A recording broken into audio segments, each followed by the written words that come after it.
நன்றி சார். உங்களுடைய எழுத்துக்களால் கதாபாத்திரங்களால் இன்னைக்கும் விவேக் உருப்பலா கதாபாத்திரங்கள் உயிர்ப்பிக்கின்றன. இப்பொழுது கேள்வி பதில் நேரம். ரேகை குறித்து இந்த டீம் கிட்ட உங்களோட கேள்விகளை கேட்கலாம்.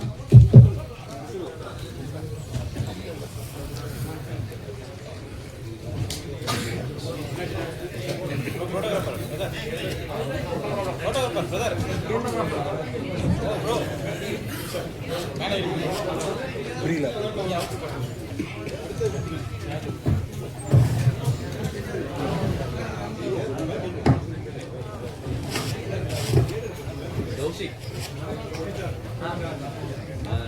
இந்த சீசன் பொறுத்தவரை அவருடைய ஸ்டோரி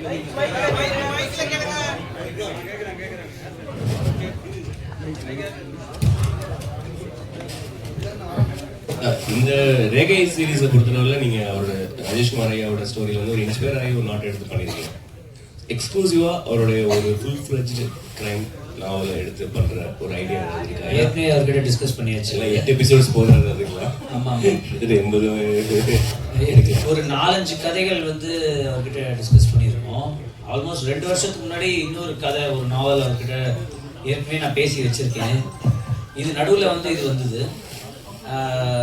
இது இல்லாமல் இன்னொரு கேரக்டர் வச்சு நம்ம ஏற்கனவே சார்கிட்ட பேசி ஃப்யூச்சரில் பண்ணணும் சார், நெக்ஸ்ட் இயர்லாம் பண்ணணும் அப்படின்னு ஏற்கனவே பேசி வச்சுருக்கோம். Plan sir. அது சார் உங்களுக்கு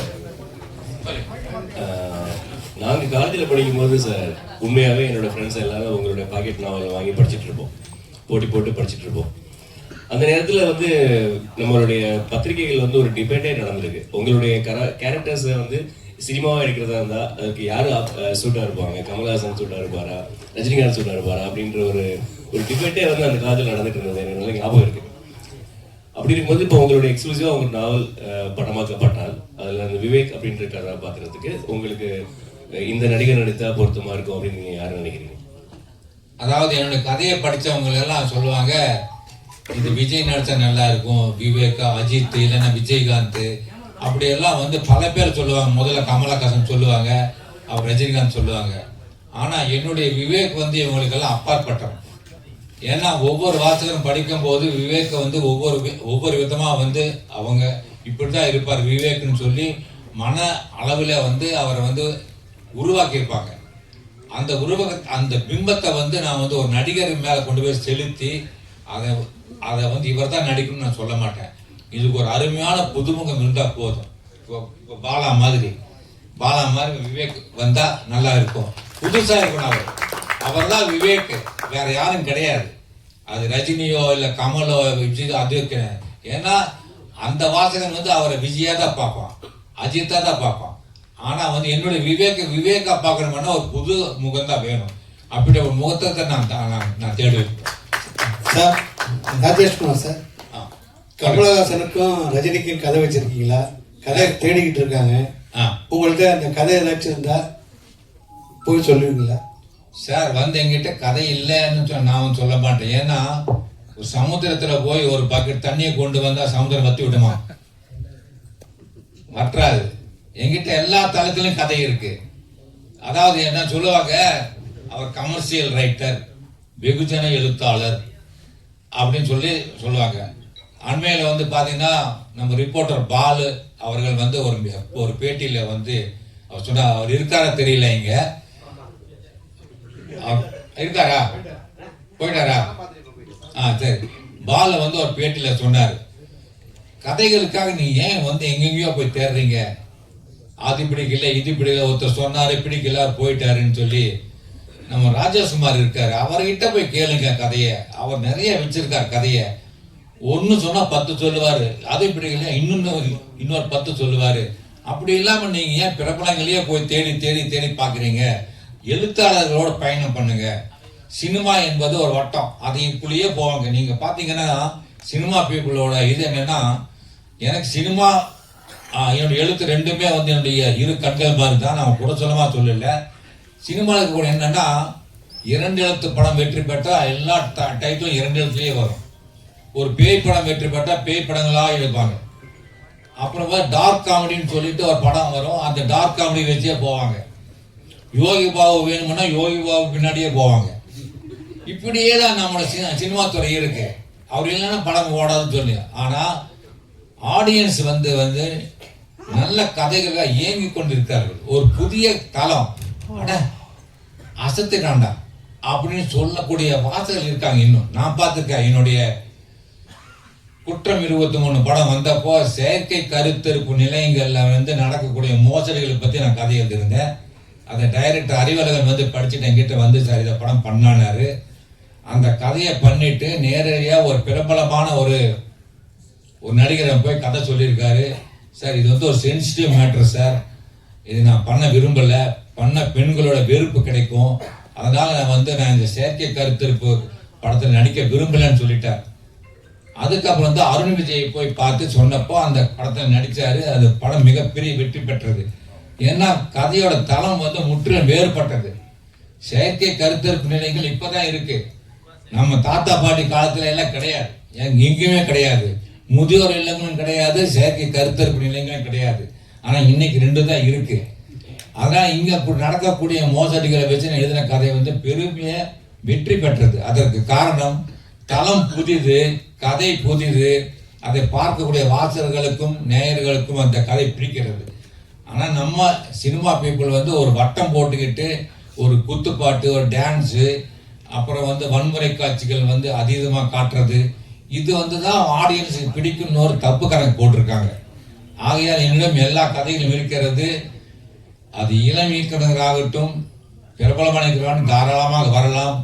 இப்பொழுது கூட சென்ற வாரம் திரு சந்தானம் அவர்கள் கோவைக்கு வந்தார்கள். என்னோடு 2 நாட்கள் தங்கி கதை விவாதம் நடத்தி, சார் எனக்கு 6 கேள்வி மட்டும் நீ பதில் சொன்னா போதும் 6 கேள்விகள் கொடுத்துட்டு போயிருக்காரு. அதுக்கு நான் எழுதி கொடுத்துட்டேன் அவருக்கு. இப்படிதான் கதை போகணும், இப்படிதான் இருக்கணும், இப்படிதான் ட்விஸ்ட் இருக்கணும், இதுதான் மாரல், இதுதான் மெசேஜ் எல்லாம் எடுத்து கொடுத்துட்டேன். அவரும் ஹீ இஸ் ஹாப்பி. சார் நல்லா இருக்கு சார், இதெல்லாம் நல்லா இருக்குன்னு சொல்லியிருக்காரு. இது மாதிரி என்கிட்ட கேட்டா நான் கொடுக்கறது ரெடியா இருக்கேன். அது யாரா இருந்தாலும் சரி. சார் நாங்களும் என்னோட ஸ்கூல் டேஸ்லேருந்து நானும் ஸ்கூல் புக்லலாம் நாவல் நிறைய வச்சு படிச்சு அடிலாம் வாங்கியிருக்கோம். இப்போ வரைக்கும் விடாம படிக்கிறோம். படிக்க டைம்ல கூட ஆடியோ புக்ஸ் நிறைய கேட்குறோம் உங்களோட கதைகள். இப்போ இவர் கேட்ட கொஸ்டினுக்கு தான் இது கண்டினியூஷன் தான். இது இவ்வளோ வருஷத்துல நீங்க இவ்வளோ கதைகள், இவ்வளோ வித்தியாசமான கிரைம் த்ரில்லர்ஸ் எழுதிட்டீங்களே, யாருமே உங்களை கேட்கவே இல்லையா? உங்க கதை கொடுங்க, நாங்க படம் பண்ணி யாருமே கேட்கலையா? இல்ல, நிறைய பேர் வர்றாங்க. நிறைய பேர் என்கிட்ட கதை கேட்கறாங்க. ஆனா நான் அவங்க கூட உட்கார்ந்து கதை பேசுறதுக்கு முன்னாடி என்னுடைய கண்டிஷன் சொல்லுவேன். நான் அதாவது ப்ரொடியூசர் யாரு, அவரை பேச சொல்லுங்க என்கிட்ட, நான் அவர்கிட்ட பேசணும். அதுக்கப்புறம் தான் நான் உங்க கூட உட்கார்ந்து பேசுவேன். ஆனா உங்க கூட பேசினா அது படமாகும்னு எனக்கு தெரியாது. ஏன்னா எனக்கு ஆல்ரெடி ஏகப்பட்ட கமிட்மெண்ட்ஸ் இருக்கு. முதல்ல நான் பத்திரிகை கதை எழுதிட்டு இருந்தேன். இப்ப அப்படி கிடையாது. ஓடிடி தளங்களுக்கு கதை எழுதிட்டு இருக்கேன். பீன்ச் ஆப், நோஷன் பிரஸ், அப்புறம் பாத்தீங்கன்னா ரெப்கோ அப்படின்னு சொல்லி நிறைய அந்த வெப்தளங்களுக்கு, ரேடியோ ரூம்ஸ், இது மாதிரி நிறைய அவங்க புதுசா என்கிட்ட கதை கேட்கறாங்க. நான் அவங்களுக்கு கதை எழுதுக்கு நேரம் எனக்கு பத்த மாட்டேங்குது. சிறுகதைகள், நாவல்கள் எல்லாமே பண்ணிட்டு இருக்கேன் நான். இப்ப இவங்க என்ன பண்றாங்கன்னா, சென்னையிலேருந்து புறப்பட்டு வர்றாங்க, என்கிட்ட கதை கேட்கறாங்க. நான் சொன்ன ப்ரொடியூசர் இல்ல இனிமே தான் தேடணுங்கிறாங்க ஃபர்ஸ்ட். அப்ப நான் சொன்னேன் அப்படி கதை சொல்ல மாட்டேன். ஏன்னா அதுக்காக நான் உட்கார்ந்து கதை சொல்ல என்ன பிரயோஜனம்? படம் எடுக்கிறதா இருந்தா பேசுவோம், இல்லைன்னா வேண்டாம்னு சொன்ன கூட அதுலயே போயிடுவாங்க. சிலர் என்ன பண்ணுவாங்கன்னா, அந்த ப்ரொடியூசர்ஸ் அவங்க பிஏ மூலியமா பேச சொல்லுவாங்க. பேசிட்டு சென்னைக்கு வரணும், நீங்க 15 டேஸ் அங்க கூட லாட்ஜில் தங்கணும், காலையில 10 மணிலேருந்து நைட் 10 மணி வரைக்கும் டிஸ்கஷன் போகும் அப்படின்னா நான் அது ஒத்துக்க மாட்டேன். ஏன்னா அந்த வயதை நான் கடந்துருச்சேன். அந்த வயதை கடந்து என்னால் வீட்டில் தான் பண்ண முடியும், இல்லைன்னா என் வீட்டுக்கு பக்கத்துல லாட்ஜில் தான் நீங்கள் ரூம் எடுக்கணும், அப்போ தான் என்னால் முடியும். நான் சென்னைக்கு நான் எல்லாம் இருக்க மாட்டேன் அப்படின்னு சொல்லி அவங்கள்ட்ட பொலைட்டாக தான் சொல்லுவேன். ஏன்னா அந்த வயதெல்லாம் கடந்து வந்தாச்சு நான்.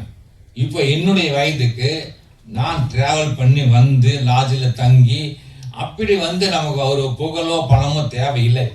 அந்த புகழுக்கும் பணத்துக்கும் பின்னாடி போக வேண்டிய அவசியம் இல்லை. மன நிறைவோடு நான் இருக்கிறேன். அப்போ வந்து என்னுடைய விருப்பத்திற்கு யார் இணங்கி வருகிறார்களோ அவரோட படம் பண்ண தயாராக இருக்கேன். Okay, thank you sir. அப்புறம் உங்களோட நீங்க சயின்ஸ் பத்தி நிறைய கதைகள் எழுதுறீங்க. நிறைய விஷயங்கள் தேடி தேடி அதுக்காக படிக்கிறீங்களா, இல்ல அந்த குறிப்பிட்ட விஷயத்தை மட்டும் அந்த துறை சார்ந்த எக்ஸ்பர்டைஸ் கிட்ட கேட்டு அதை வச்சு எழுதுவீங்களா, இல்ல அதை பத்தி நீங்க படிப்பீங்களா? இல்ல, நான் basically I was working as a teacher. I have finished my BSc BEd. நான் 5 வருஷமா வந்து ஸ்கூல்ல வந்து சயின்ஸ் டீச்சராக இருந்திருக்கேன். அதனால எனக்கு வந்து பாட்டனி, ஜுவாலஜி, கெமிஸ்ட்ரி, பிசிக்ஸ் படிச்சிருக்கேன். பிஎட்டை வந்து சோசியாலஜி, சைக்காலஜி, சில்ட்ரன் சைக்காலஜி எல்லாம் படிச்சிருக்கேன். அப்புறம் அந்த ஃபார்மசூட்டிக்கல் சயின்ஸ் பற்றி என்னுடைய பார்த்தீங்கன்னா டாக்டர்ஸ் கிட்ட கேட்டிருக்கேன். அவங்க நிறைய டாக்டர்கள் வந்து என்னுடைய ஃபேன்ஸாக இருக்காங்க, அவங்ககிட்ட பேசியிருக்கேன். அப்புறம் போலீஸ் பார்த்தீங்கன்னா assistant commissioner of police commissioner கூட என்னை ஒரு தடவை கூப்பிட்டு என் கூட பேசியிருக்காரு. கோயம்புத்தூரில் வந்து கோவையில் வந்து அவர் பாலகிருஷ்ணன் சொல்லி அவர் போலீஸ் கமிஷனர். ஒரு நாள் என் வீட்டுக்கு முன்னாடி வந்து போலீஸ் ஜீப் நின்னது. உடனே என் காலனியில் இருக்கக்கூடிய குடியிருப்பில் இருக்கக்கூடிய எல்லாரும் வந்து என்னமோ தெரியல, அவர் வீட்டுக்கு முன்னாடி வந்து ராஜேஷ்குமார் வீட்டுக்கு முன்னாடி போலீஸ் நிற்குது, என்னமோ பிரச்சனைன்னு சொல்லி அந்த வீதியில் இருக்கவங்க எல்லாம் வந்துட்டாங்க வீட்டுக்கு. அதுக்கப்புறம் அந்த போலீஸ் ஜீப்ல இருந்து அசிஸ்டன்ட் கமிஷனர் போலீஸ் இறங்கி, சார் உங்களை வந்து போலீஸ் கமிஷனர் பார்க்கணும்னு சொல்றாரு. அவரே வர்றதுக்கு தான் இருந்தாரு, ஆனா புரோட்டோகால் இருக்கப்படி அவர் வந்து போகக்கூடாது, ஒருத்தர் தேடி போகக்கூடாது, அதனால நீங்க வர முடியுமான்னு கேட்டாங்க. நான் போனேன். போலீஸ் கமிஷனர் பாலகிருஷ்ணன் வந்து என்னை கூப்பிட்டு 1.5 மணி நேரம் உட்காந்து பேசினார். அப்போ சொன்ன ஒரு விஷயம், நானும் என்னுடைய அண்ணனும் வந்து உங்க புக்கை படிப்போம் சின்ன வயசுல படித்து. அவர் லாயர் ஆகிட்டார், இப்போ கிரிமினல் லாயர் அவரு. நான் வந்து போலீஸ் கமிஷனர் ஆகிட்டேன். அதுக்கு நன்றி சொல்லவும் உங்களை பார்க்கணும்னு ஆசைப்பட்டேன், நான் அதுக்காக கூப்பிட்டேன்னு சொன்னார். இது மாதிரி போலீஸ்லையும் சரி, பேரண்ட்ஸுக்குலையும் சரி, மற்ற துறையிலும் சரி, எல்லாமே என்னுடைய ஃபேன்ஸ் இருக்காங்க. அவங்ககிட்ட போய் இந்த மாதிரி ஒரு கதை எழுதுறேன், இதுக்கு வந்து எனக்கு அந்த சம்மந்தப்பட்ட விஷயங்கள் வேணும் அப்படின்னு கேட்டால் அவங்க தருவாங்க. அதை வச்சு நான் கதை எழுதுவேன். இதுதான் என்னுடைய ரகசியம், வேறு எதுவும் கிடையாது. அதை மெனக்கடணும், ஒன்றும் கிடையாது. ஆனால் இப்படி எல்லாரும் சொல்லுவாங்க கூகுளில் பார்த்தா கிடைக்குமேன்னு சொல்லி. ஆனால் கூகுளை நம்ப முடியாது. ஏன்னா கூகுளில் வரக்கூடிய பல தகவல்கள் வந்து பொய்யா இருக்கும். அதை படித்தோம்னா இது உண்மையாக தெரிகிறதுக்காக நான் வந்து ஒரு டாக்டர்கிட்ட கேட்பேன். செகண்ட் ஒப்பீனியன் சொல்லுவோம் அல்லவா, அந்த செகண்ட் ஒப்பீனியன் கேட்டால், சார் கூகுளில் சொல்கிறதெல்லாம் பொய் சார், இப்படி தான் இருக்கு அப்படின்னு சொல்லும் போது அதுதான் நான் எடுத்துக்கேன். கூகுள் சொல்றது பண்ணுறது இல்லை. Okay, thanks sir. உங்க நடுத்தர ஏஜ்ல எல்லா பத்திரிகையிலையும் போட்டோ வரும்போது ரொம்ப அழகா இருக்கும். ஒரு எழுத்தாளர்னா இப்படிதான் போஸ்ட் கொடுக்கணும், ஒரு டைரக்டர்னாக்கா இப்படிதான் போஸ்ட் கொடுப்பாங்க அப்படின்ற மாதிரி வந்து நாங்க எங்களுடைய ஸ்கூல் டேஸ்ல உங்களுக்கு பார்க்கும்போது உங்க போஸ்ட் மாதிரி நாங்க போய் போட்டோ எடுக்கணும் வந்து ட்ரை பண்ணியிருக்கோம். உங்களுக்கு ஏன் நடிப்பு ஆசை இல்லையா? எந்த இயக்குனரும் வந்து கூப்பிடலையா? இல்ல நடிப்பை நீங்க வந்து வெறுக்கிறீங்களா? உங்களுக்கு பிடிச்ச நடிகர் நடிகைகள் யாரு? அது அந்த அந்த பக்கத்துல நீங்க வந்து எதுவுமே ஓப்பனா சொன்னது இல்லை. இப்போ கொஞ்சம் சொல்லுங்களேன். அதாவது நீங்க சொல்றது நான் ரொம்ப அழகா இருந்த மாதிரியும் சினிமால ஏன் நடிக்கலன்னு சொல்றீங்க. அப்படியா? அப்படின்னா அழகா இருக்கவங்கள ஏன் போகல சினிமாவுக்கு? இதே மேடையில நிறைய பேர் இருக்காங்க, அழகா இருக்காங்க. நம்ம கௌசிக் இருக்காரு, பாலா இருக்காரு, அப்புறம் எல்லாருமே வந்து எல்லாரும் நல்லா இருக்காங்க அல்லவா? அவங்க எல்லாம் ஏன் போகல? நடிப்புங்கிறது வந்து அவங்க வந்து ஆசைப்படணும் ஒண்ணு. ரெண்டாவது வந்து அது வந்து ஒரு கலை. இப்போ நான் எப்படி கதை எழுதுறோமோ அது மாதிரி ஒரு இது. நம்ம அழகா இருக்கோம், நம்ம முடி நிறைய இருக்கு அப்படிங்கிறதுக்காக நம்ம போய் சினிமாவில் வந்து போகணும்னு அப்படிலாம் கிடையாது. அதுக்கான வாய்ப்புகள் வந்து என்ன ஒரு தடவை மணிவண்ணன் வந்து கூப்பிட்டார்.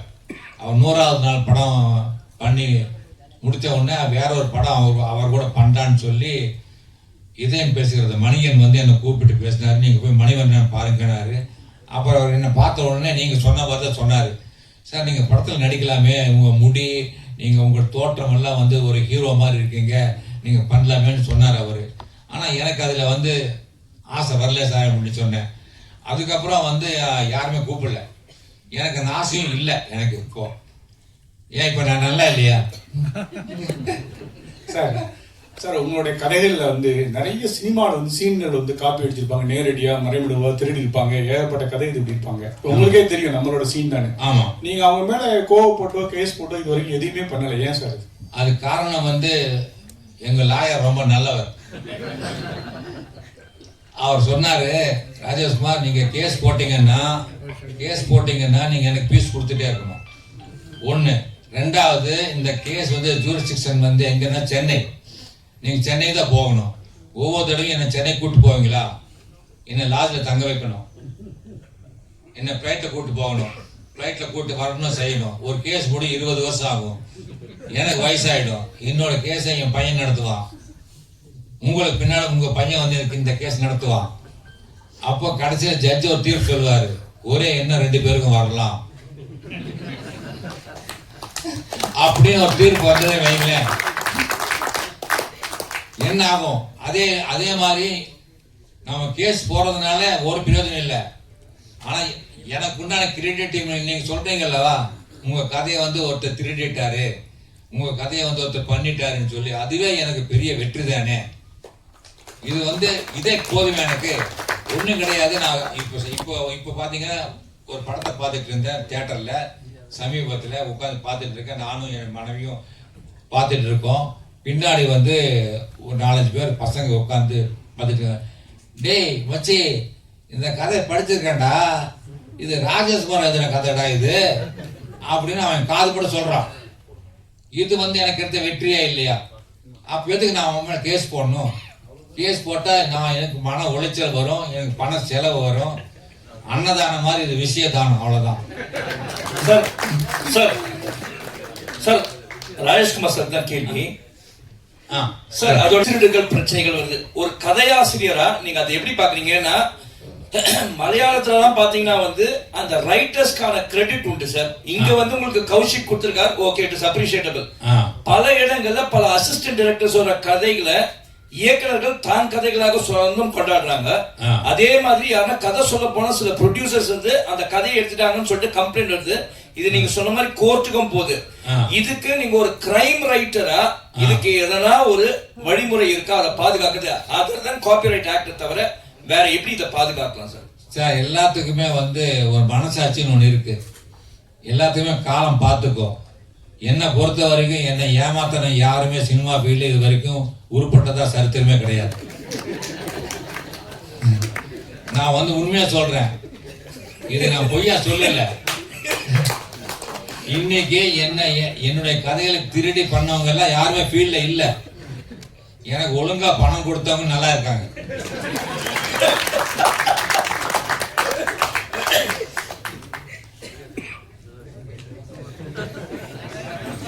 சார் கௌஷிக் சார் ஜி5க்கு தான் ஒரு கேள்வி சார். இப்ப கண்டினியூஸா நீங்க கிரைம் ரிலேட்டட் சப்ஜெக்ட்ஸாவே பண்ணிட்டு இருக்கீங்க, அதுக்கு வந்து வரவேற்பு நல்லாவே இருந்துட்டு இருக்கு.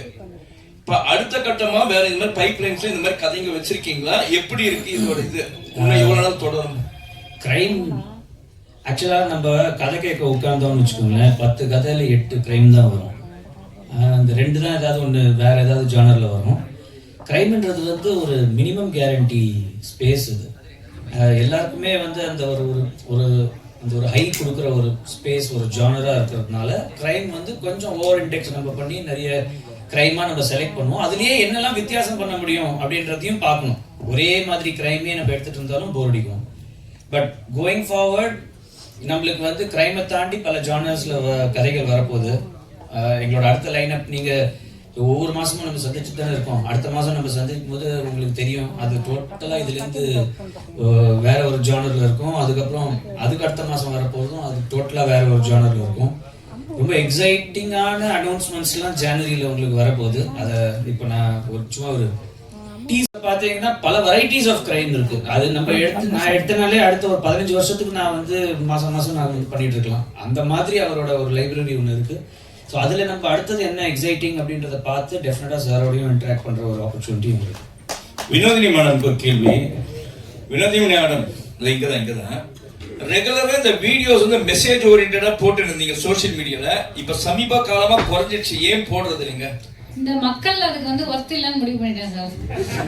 ஏன்னா நான் உண்மையாக அதான் நினைக்கிறேன். ஏன்னா பர்சனல் இன்ட்ராக்ஷன் வித் பீப்புள் 41 உயிர்கள் வந்து கரூர்ல போயிருக்கு. உதாரணத்துக்கு சொல்றேன், ஒரு உதாரணமா சொல்றேன். நான் எந்த கட்சி சார்பாகவும் இப்ப பேசல. 41 உயிர்கள் போயிருக்கு. அந்த குடும்பங்களே அந்த விஷயத்த மறந்துட்டு கடந்து போறாங்க. அப்படி அவங்களுக்காக எதுக்கு நம்ம பேசணும் அப்படிங்கறது எனக்கு ரொம்ப ஒரு மாதிரி விரக்தியா இருக்கு.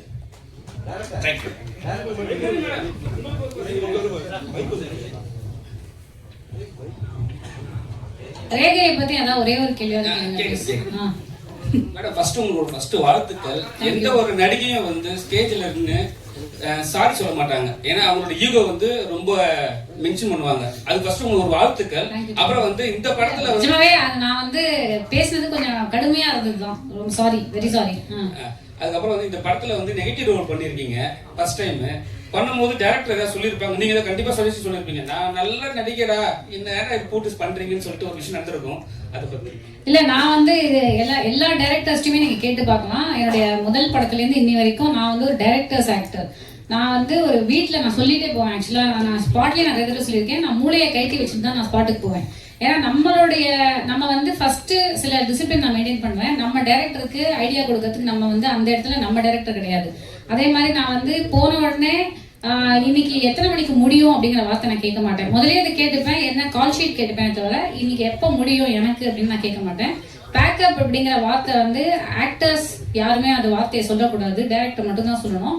அதே மாதிரி கோ ஆக்டருக்கு வந்து யாரும் வந்து சஜஷன் கொடுக்கக்கூடாது, இப்படி பண்ணலாமே. அவங்க எவ்வளோ ஜூனியராக இருந்தாலும் நம்ம வந்து அது பல வருடங்கள் நம்ம நடிச்சிருந்தாலும் அதை நான் இந்த மாதிரி சில விஷயங்களை ஃபாலோ பண்ணுறதுனால நான் வந்து டைரக்டர் என்ன சொல்கிறாரோ, இப்போ இதுலேயே வந்து நானாக பண்ணியிருந்தேன்னா நான் என்னால் ஒரே பாணியில் தான் பண்ணிட்டு இருக்க முடியும். ஆனால் ஒவ்வொரு டைரக்டருக்கு நம்ம வந்து மோல்ட் ஆகும்போது தான் நம்ம வேற மாதிரி பண்ண முடியும். ஸோ இதுலேயுமே வந்து அப்படிதான் போனதான்.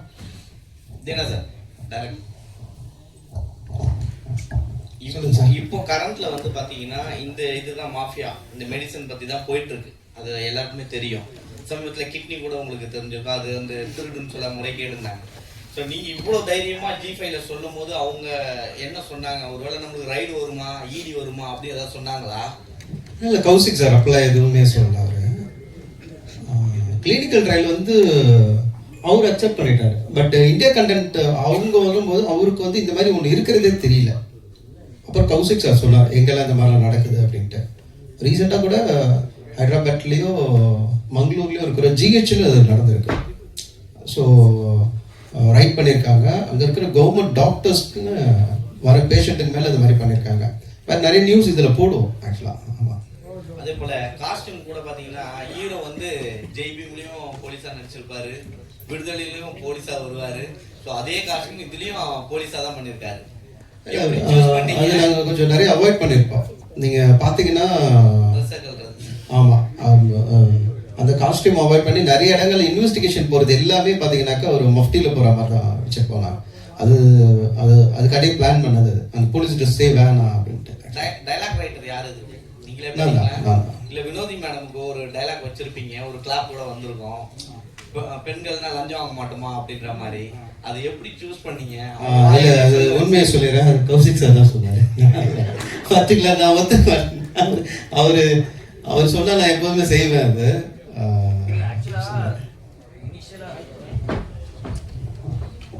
அது ஃபர்ஸ்ட் பேசும்போது அந்த கேரக்டர் வந்து மேல் கேரக்டராக தான் இருந்தது. திடீர்னு வந்து ஷூட்டிங் ஆரம்பிக்கிறதுக்கு அந்த ஒரு டைமில் வந்து இது ஒரு ஃபீமேல் கேரக்டர் பண்ணால் எப்படி இருக்கும் அப்படின்னு ஒரு டிஸ்கஷன் ஒன்று வந்தது.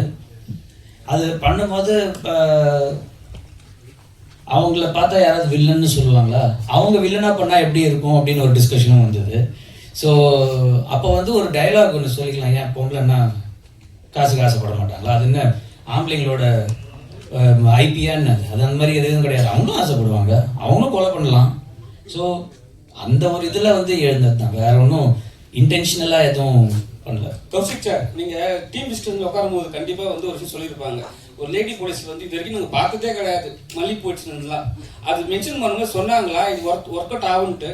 இல்லை அந்த சீன் வந்து தீனா சார் எழுதும் போதே எழுதி எடுத்துட்டு வரும்போதே அது ரொம்ப குளோக்கியான ஒரு சீனாக இருந்தது. ஒரு நிச்சயதார்த்தம் ஆகி மல்லிப்பூலாம் வச்சு பொட்டெல்லாம் வச்சிருக்கிற ஒரு பொண்ணு ஏறி உட்கார்ந்ததுக்கப்புறம் வேணும்னு அவனை கலாய்க்கிறதுக்காக ஒரு அந்த கெட்டப்பில் இருக்கும்போது அவன் சொல்கிற அந்த ஒரு டைலாக் இருக்குல்ல, ஒரு ஏழை வீட்டுக்கு போகிறோம், இப்போ உன் வீட்டில் ஏழை விழுந்த மாதிரி ஒரு மூஞ்சியை வச்சுக்கிட்டு நீயும் பின்னாடி வா அப்படின்னும் போது அது நிஜமாவே கோக்கியாக இருந்தது. அது இது வரைக்கும் வராத ஒரு சீனாக இருந்ததுனால அங்கே எல்லாருமே சிரிச்சோம், அதனால அதை அப்படியே வச்சுக்கிட்டோம். அது ஓகே, டைரக்டர் தான் கேள்வி கேட்கலாம்னு நினச்சிட்டு இருந்தேன். வினோதினி மேடம் கேரக்டர் பற்றி அதுக்கு நீங்கள் போதுமான பதில் சொல்லிட்டீங்க. அதனால அதே கேள்வியை நான் அவங்க ரிப்பீட் பண்ணல. நான் ஸ்ட்ரெயிட்டாகவே ராஜேஷ் குமார் ஆகிட்ட ஒரே ஒரு கேள்வி ஃபைனலாம். சார், நீங்கள் நிறைய கிரைம் நாவல்ஸ் எழுதிருக்கீங்க, அதை பேஸ் பண்ணி நிறைய கண்டென்ட்ஸ் சினிமாவா டிவி சீரியல் அந்த மாதிரிலாம் வந்திருக்கு. ஒரு கொஸ்டின் நான் கேட்குறேன், என்னன்னா ஒரு நிஜமா நடக்கிற ஒரு கிரைம், அதுக்கு ஒரு இன்வெஸ்டிகேட் பண்றதுக்கு ஒரு க்ளூவே இல்லாம ஏதாவது ஒரு போலீஸ் ஆஃபீஸர்ஸ் வந்து சார் சாப்பிட்டு போனா ஏதாவது ஒரு க்ளூ கிடைக்குமா அப்படின்னு யாராவது தேடி வந்திருக்காங்க அவங்களுக்கு? ஆமா, வந்திருக்காங்க. 1988 நீங்க சொன்ன உடனே இப்போ ஞாபகம் வருது. 1988 பல்லாவரம் போலீஸ் ஸ்டேஷன்ல இருந்து, அப்போ எல்லாம் பாத்தீங்கன்னா உங்களுக்கு செல்போன்லாம் கிடையாது. அப்போ ஒரு நாள் கொரியர்ல வந்து பாத்தீங்கன்னா ஒரு பண்டல் வீட்டுக்கு வந்தது. கொரியரை பிரித்து பார்த்தோம்னா அதில் ஏகப்பட்ட டாக்குமெண்ட்ஸு எல்லாம் பிரித்து பார்த்தா எங்கே பார்த்தா பல்லாவரம் போலீஸ் ஸ்டேஷனில் அவர் பேர் என்ன மறந்துட்டேன். அவர் வந்து ஒரு எஸ்ஐ. உள்ளே வந்து ஒரு லெட்டர் வச்சுருக்காரு. உள்ளே வந்து ஏகப்பட்ட ஜெராக்ஸ் காப்பி, உள்ள போஸ்ட்மார்ட்டம் ரிப்போர்ட்டு, அப்புறம் ஸ்டேட்மெண்ட்ஸு, அப்புறம் பார்த்தீங்கன்னா வாக்குமூலங்கள், இதெல்லாம் போட்டு எதுக்குடான்னு பார்த்தா லெட்டரை படித்து பார்த்தா, சார் என் பேர் மறந்துட்டேன், நான் ஒரு வாசகன், நீங்கள் உங்களோட கிரைம்காரனால நல்லா படிக்கிறேன், ஒவ்வொரு கொலையும் ரொம்ப அற்புதமாக வந்து விவேக் கண்டுபிடிக்கிறாரு, விவேக் நீங்கள் தான்ங்கிறது எனக்கு தெரியும், அந்த மூலம் தான் வந்து ரொம்ப அற்புதமாக வந்து ஒரு கேஸை வந்து கரெக்டாக போய் நூல் பிடிச்ச மாதிரி போய் கொலையாளி பிடிச்சிடுறீங்க, தடைகள் எல்லாம் வச்சு. இந்த மாதிரி வந்து சார் ஒரு கொலை நடந்தது சார் எங்கள் ஊரில், இந்த கிராமத்தில் வந்து இரட்டை கொலை நடந்திருக்கு. இதில் வந்து 20 பேர் மேலே சந்தேகப்பட்டு 20 பேரையும் விசாரிச்சு பார்த்தப்போ யார் மேலே சந்தேகப்படுறதுன்னு தெரியல சார். எல்லார்கிட்டையும் வந்து வாக்குமூலம் வாங்கி வச்சிருக்கேன், படித்து பார்த்தேன், எவனை சந்தேகப்படுறதுன்னு தெரியல, அடிச்சும் பார்த்தாச்சு, ஒன்றும் பெயர் முடியல. நீங்கள் தயவுசெய்து இதெல்லாம் படிச்சுட்டு இதில் எவன் கொலைகாரன்னு சொன்னீங்கன்னா நான் அவனை கைது பண்ணிடுவேன். கைது பண்ணி நான் சொல்லிட்டோம்னா எனக்கு ப்ரொமோஷன் கிடைக்கும் சார். நீங்கள் தயவுசெய்து இதெல்லாம் படித்து பார்த்துட்டு இவர் இதில் எவன் கொலைகாரனாக இருப்பான் அப்படின்னு நீங்கள் சொன்னீங்கன்னா கொஞ்சம் உதவியாக இருக்கும்னு சொன்னார். இதை நான் பண்ணிட்டு உடனே அவருக்கு ஒரு லெட்டர் எழுதினேன். என்னன்னா, நீங்கள் எழுதினது என் மேலே வச்ச நம்பிக்கையில் வந்து நீங்கள் இவ்வளோ இது வந்து எல்லாம் வாக்குமூலங்கள், போஸ்ட்மார்ட்டம் ரிப்போர்ட்டு, அப்புறம் பார்த்தீங்கன்னா ஸ்டேட்மெண்ட்ஸு எல்லாமே போலீஸ் சம்மந்தப்பட்ட எல்லாமே கொடுத்துருக்கீங்க. ஆனால் ஒரு விஷயத்த மறந்துட்டீங்க. நான் ஒரு நாவல் எழுதும் போது எனக்கு கொலைகாரன் யாருன்னு தெரியும். முதல்ல அந்த கதை எழுதும் போதே கொலை எப்படி நடக்குது, யார் கொலை பண்ணுவாங்க, அங்கே தடையை என்ன விட்டுட்டு போவாங்க, இதெல்லாம் வந்து எனக்கு எல்லாமே தெரியும். எல்லாத்தையுமே தெரிஞ்சுட்டு தெரியாத மாதிரி கதையை கொண்டு போய் கடைசியில் ஒருத்தனை பிடிப்பேன். இது வந்து எழுத்து. This is theory. இது வந்து தியரி. நான் ஹோம்ஒர்க் பண்ணுறேன், உட்காந்துட்டு ஹோம்ஒர்க் பண்ணுறேன். ஒரு கேஸு இது எப்படி பண்ணுறாங்க அப்படிங்கிறது பண்ணுறேன். ஆனால் இது ப்ராக்டிக்கல். இது நீங்கள் தான் கண்டுபிடிக்கணும். இதுக்கு நீங்கள் தான் படிச்சிருக்கீங்க. அதனால் எழுத்தாளர் வேற, போலீஸ் வேற அப்படின்னு நான் சொன்னேன். வணக்கம் போல வினோதினி மேடம் இந்த படைப்பிலையும் வந்து பொன்னிட்டன்னு சொல்லுவாங்கல்ல, நடிப்பட பொன்னிட்டீங்க அந்த மாதிரி பண்ணியிருக்காங்க. ராஜேஷ்குமார் சார்கிட்ட வருது என்னன்னா, ஒரு விமர்சனம் என்ன வருது ராஜேஷ்குமார் சார்கிட்ட அவருக்கும் தெரியும். ஒரு கற்பனையான ஒரு கதையை வச்சு அதை சுவாரஸ்யமா கொடுத்து அதை பெரிய சாதனை பண்ணிருக்கிறீங்க. அதே நேரத்துல சமுதாயத்தை பாதிக்கக்கூடிய விஷயங்களை அவர் தொடர்றது இல்லை பொதுவா. அதாவது எப்பயோ பின்னாடி வந்து இது மாதிரி செயற்கை மாதிரி வரலாம் அப்படிங்கிறதெல்லாம் கற்பனை பண்ணி அதுல என்னென்ன நெகட்டிவ் வருஷம் வரலாங்கிறதெல்லாம் கற்பனை பண்ணி இருக்கிறாரு. இப்போ உதாரணமா இப்போ வினோதினி மேடம் கூட வந்து ஓப்பனா சொன்னாங்க, இப்போ கரூர்ல நடந்த விஷயம் அப்படின்னு சொல்லி. அது மாதிரி இப்போ கோவையில வசிக்கிறாரு, கோவை கலவரத்தை பத்தி கூட அந்த நேரத்தில் ஏதாச்சும் எழுதியிருக்கலாம். இல்ல சமீபத்துல கூட பாத்தீங்கன்னா சில எழுத்தாளர்கள்லாம் சேர்ந்து பொது விஷயத்துக்கு வந்து கையெழுத்து போட்டு கொடுத்த விஷயங்கள் இருந்து அந்த மாதிரி விஷயங்களுக்கு ராஜேஷ்குமார் சரியா வர்றதில்லை அப்படிங்கிற ஒரு கேள்வி இருக்குல்ல. சரி, இப்போ நீங்க சொன்னீங்க, அதாவது சமுதாயத்துக்காக இந்த ராஜேஷ்குமார் ஒண்ணுமே பண்ணல, அவர் சேர வந்து கதை எழுதிட்டுன்னு சொல்லியிருக்கேங்க. நான் யாருமே குற்றம் பண்ணக்கூடாதுங்கிறதுக்காக தான் இந்த குற்றவியல் கதையெல்லாம் நான் எழுதிட்டு இருக்கேன். தப்பு செய்தவன் உப்பு தின்றவன் தண்ணியை கொடுப்பான், தண்ணியை குடிப்பான். தப்பு செய்தவன் தண்டனை அவனுக்கு கிடைக்குங்கிறது தான் என்னுடைய பாலிசி.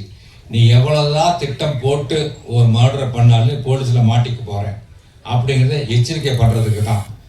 போலீஸ்ல வந்து ஒன்று இருக்கும், ஒருத்தன் எவ்வளோதான் திட்டம் போட்டு நான் கேட்டேன் போலீஸ் ஆஃபீஸர், எப்படி சார் வந்து ஒருத்தனை பிடிக்கிறீங்க, எப்படி சந்தேகப்படுறீங்கன்னு கேட்பேன். அப்போ சொன்னார் ராஜேஷ்குமார், ஒரு இடத்துல ஒருத்தன் கொலை பண்ணான்னா, ஒரு குற்றத்தை பண்ணான்னா அவனையும் அறியாமல் ஒரு ஐடென்டிஃபை விட்டுட்டு போவான், ஏதாவது ஒரு தடயத்தை விட்டுட்டு போவான். தட் இஸ் பர்க்லஸ் விசிட்டிங் கார்டு அப்படின்னு சொல்லி ஒரு வேர்டே இருக்கு போலீஸ் டிபார்ட்மெண்ட்ல, பர்க்லஸ் விசிட்டிங் கார்டு அப்படின்னு அதுக்கு பேர் வச்சிருக்காங்க. எப்படி விட்டுட்டு போவான்னு சொல்லியிருக்காங்க. அதனால நீ தப்பு பண்ணாதே நான் சொல்ல வர்றேன் உங்ககிட்ட. நீ பாலியல் பலாத்காரம் பண்ணாதே, உனக்கு இந்த மாதிரி கெட்ட எண்ணங்கள் வரக்கூடாது. இப்போ நீ சொல்றீங்க, அதாவது ராஜேஷ்குமார் நீங்க வந்து ஏதோ கதை எழுதுறீங்கன்னு சொல்லி, இதே வந்து சாராய் பாட்டில் என்ன எழுதியிருக்கான், குடியை கெடுக்கும், குடிக்காரன்னு சொல்றான்ல, அப்பயும் குடிக்கிறாங்க, எல்லாம் அப்பயும் குடிக்கிறாங்க, அதை சொல்லியிருக்காங்கல்ல. அதே மாதிரி என்னுடைய கதைகள் வந்து நீ தப்பு பண்ணாதே, தப்பு பண்ணா உனக்கு பிரச்சனைகள் இருக்கு, குடும்பம் அழியும் அப்படிங்கிறத நான் வந்து சொல்றேன். என்னுடைய கதைகள் பொய்டிக் ஜஸ்டிஸ் இருக்கு. என்னுடைய கதைகள் எல்லாம் நீங்க இதற்கு படித்தது இல்லை. 1500 நாவலில் வந்து நீங்க மீறி போற ஒரு 100-150 நாள் படிச்சுன்னு நினைக்கிறேன். நான் நிறைய கதைகள் பெண்களுக்காக எழுதியிருக்கேன். பெண்கள் சம்பந்தப்பட்ட கதைகள் 1% கூட போலீஸே இல்லாத கதைகள் இருக்கு. ஒரு துளி கடல், ஒரு துளி கடல்னு யாரு? ஒரு பெண். ஒரு பெண்ணோட மனசு தான் ஒரு துளி கடல்.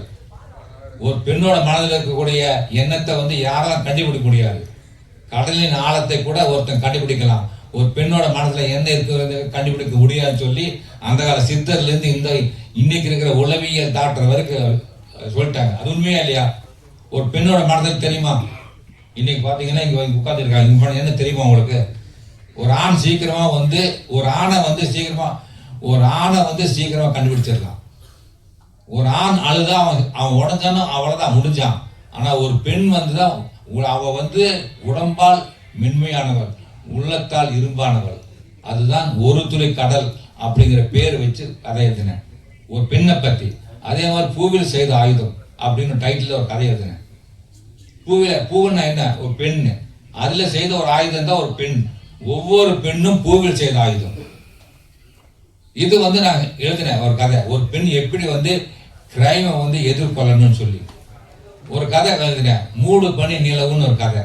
இதெல்லாம் நான் ஏன் சொல்றேன்னா, என் கதைகளை முழுமையா படிக்காதவங்க தான் ஒரு இந்த மாதிரி கேள்வி வந்து கேட்கறாங்க. 3 பனி நிலவுன்னா என்ன?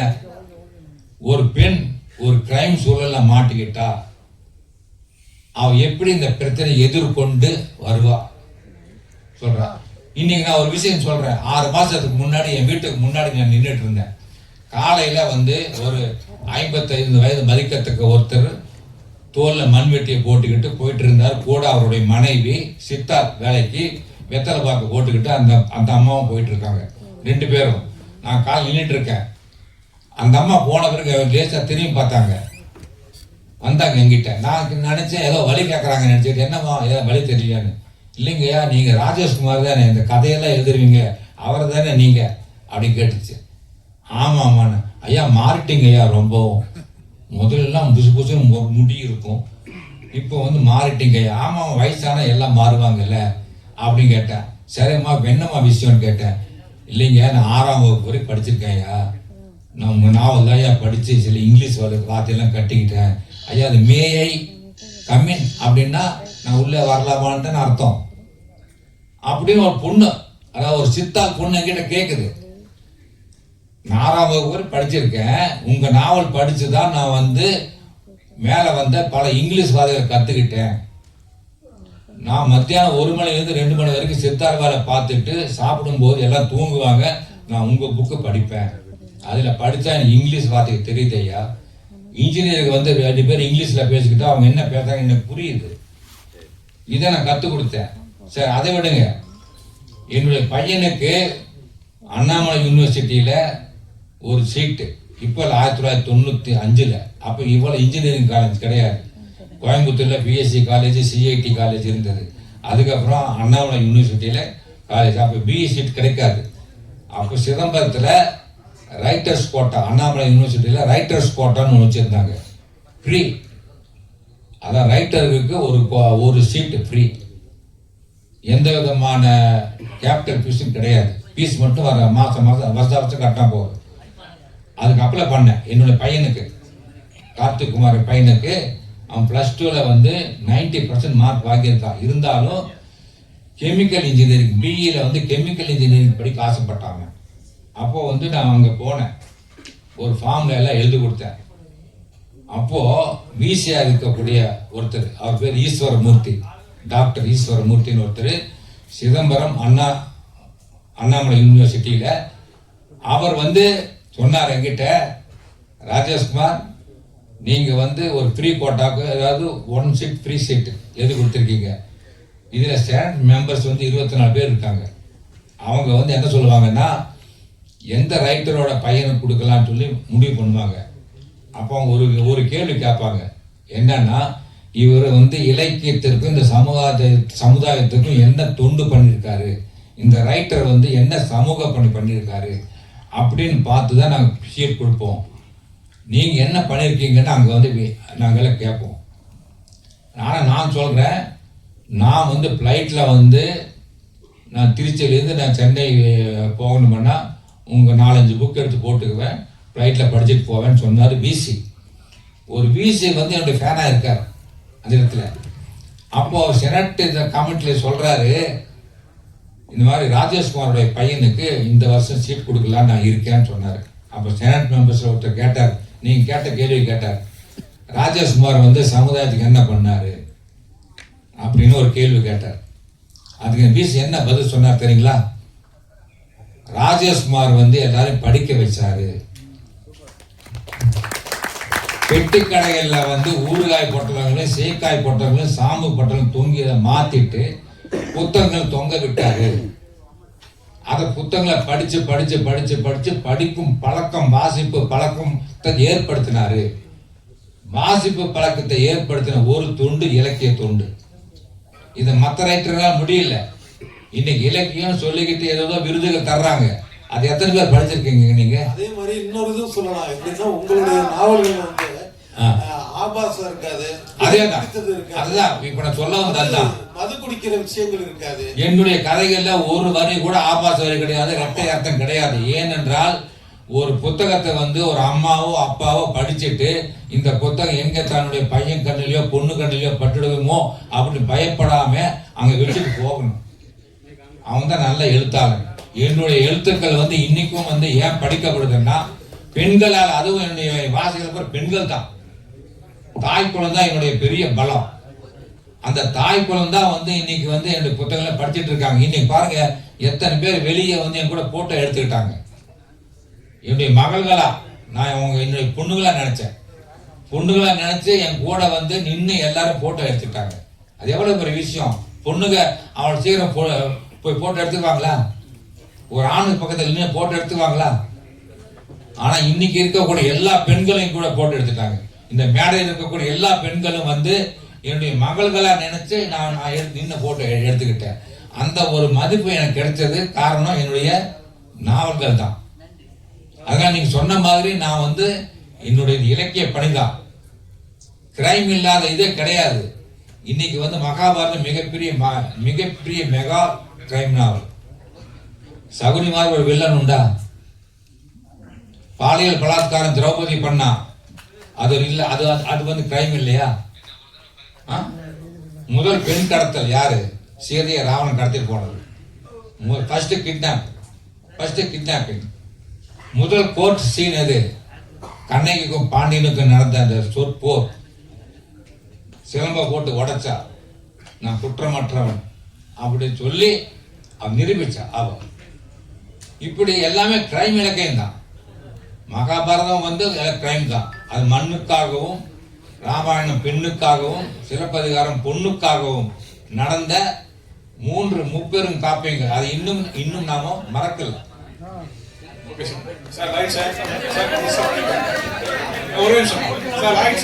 கடைசியா ஒரே கேள்வி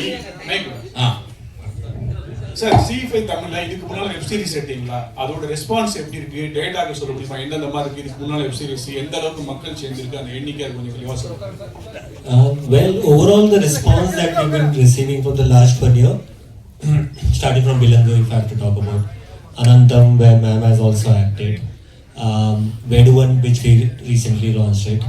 The response, all the series have crossed a certain milestone, and given us the subscription. You know, like how box office in the theaters it works. For us, it is the subscription. So the response has been phenomenal. We believe in the writers, we believe in good producers, and then eventually we fall with great actors. So our vision for future projects also remains the same, that we join hands with great writers, like the legend that we have got over here.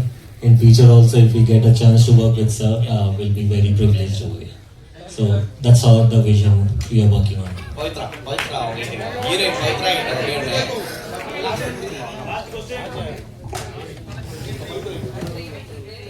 சொல்லுங்க. ஈரமான ரோஜா பீக்ல போயிட்டு இருந்துச்சு. அதுக்கப்புறம் திடீர்னு big pass போயிட்டீங்க. இப்போ web series அடுத்த கட்டத்துக்கு போயிட்டீங்க.